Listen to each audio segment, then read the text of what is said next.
my background's there, which is neuroplasticity, and it's basically how plastic, how moldable the brain is. Yeah. And I think a lot of people think that we can't learn new things and change our habits as we get older. And it's true, it becomes more difficult, but we can change our habits our whole life. When you're younger, we're born with lots of neurons and lots of neural connections, and we prune them back like pruning a bonsai, right? We've got so many connections to learn new things. That's why it's so easy to learn when we're younger. And as we get older, we don't quite have as many neural connections, but we can still create them. Yeah. We still have neural plasticity, and we have that lifelong. We can still learn new things, we can still be creative, we can still change our habits, we can still develop new ways of thinking and acting and being. That's encouraging, that it's not over. It's not over. You can do it. Yeah. Oh, thank you. You are This is so insightful. I could talk with you forever. This is really exciting. We've only scratched the surface. Yeah. There are so many more things we can run through. I've just trained in neurofeedback, which is a way of manipulating brain waves and looking at our brain states and our brain waves and what brain wavelengths we're in. I'm so fascinated. It's all fascinating. The body, mind, everything. Yeah. It's so, amazing. And also when you get to know yourself, and you can find what works for you, because what works for someone might be completely 100%. Wrong for me. And that's why personalised nutrition and it's not just nutrition one I practice, it's nutrition and lifestyle and supplements. It's basically whole life coaching. Yeah. But it's so important to have a personalised approach, because as you said, what works for you might not work for me. Yeah. And which is why it's so important not just to take all of those health tips and all of these fad diets like keto or carnivore, the starch water diet, which I've just come across, or fasting, and just think, oh, I'll do that, it's a cure-all, because it might actually have the opposite impact for you. Yeah. I'm getting into I'm interested in doing DNA tests. Have you heard about that? DNA tests are quite good to look at what your predispositions are and what you are able to do, what your body maybe has a weakness for, predisposition for. But I think intolerance testing is also quite important, not just allergy testing. How do you do that? You can go and get blood tests done for allergy and intolerance testing, and I suggest everybody gets one done, because you may not have an allergy like celiacs, but you could be very intolerant to things, and your immune system can react very differently to certain things. Like I was working with a client recently who, for all intents and purposes, I would have had him on avocados and blueberries and all the good fats. He was actually really intolerant to avocados, to the point that it wasn't an allergy, but the response rate, because there were a few different responses going on, was almost stronger than allergic response to avocados. So goodness knows, I'm very glad I learnt that. Oh well, yeah, God. But those things are quite good. And you can also have tests, which are saliva tests, which look at your cortisol to see whether you've got burnout or adrenal fatigue or you're on the way. And you can do urinary tests too, to look at your hormones and how you're metabolising those hormones. So you can get a really good picture. I'm going to do all the tests. I'm just going to hack my health and just to see what I can do. But also, it's great to have this data, but we also don't necessarily need it. I think sometimes you just listen to the body. Yeah, that's the thing. But the more you learn, the more you get in tune with yourself. Yeah. I want to see which one of these that you like to try.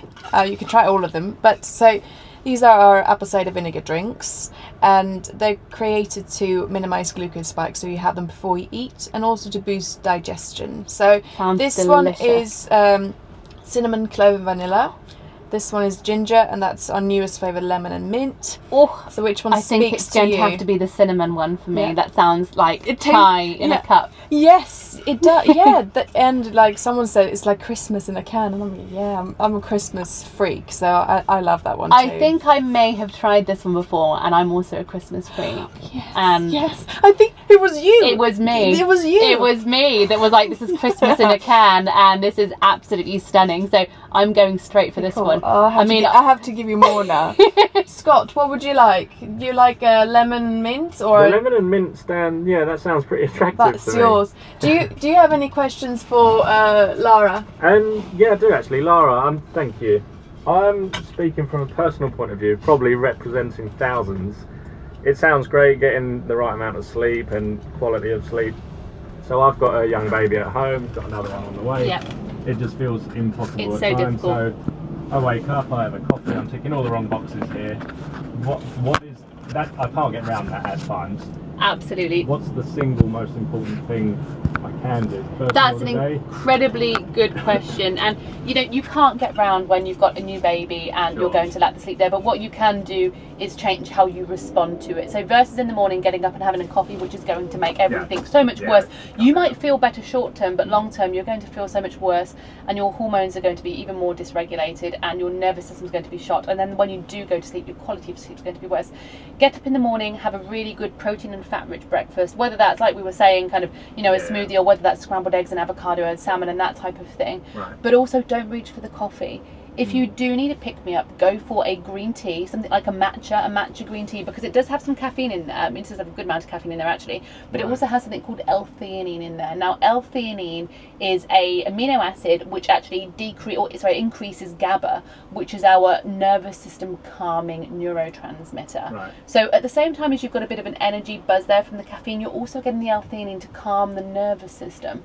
So if you need a pick-me-up, go for matcha, but beforehand try and get the protein and fats down you to at least line your stomach, and you'll feel so much better for that. If you were to reach for carbs first in the morning, so like a granola, and I think a lot of people think it's really healthy, right? It's just so easily done. One of them, exactly. I have clients that say, I have my granola, my muesli in the morning, and orange juice, and I have like my baguette at lunchtime, and I make sure I have my salad with it. It's all sugars.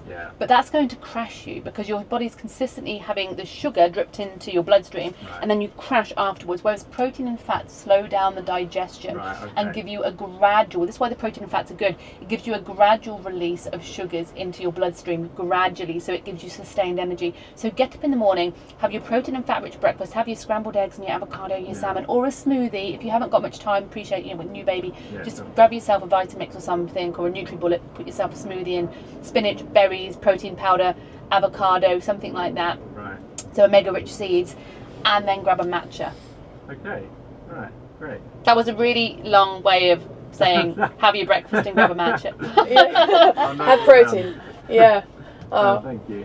That's okay. Anything else at all?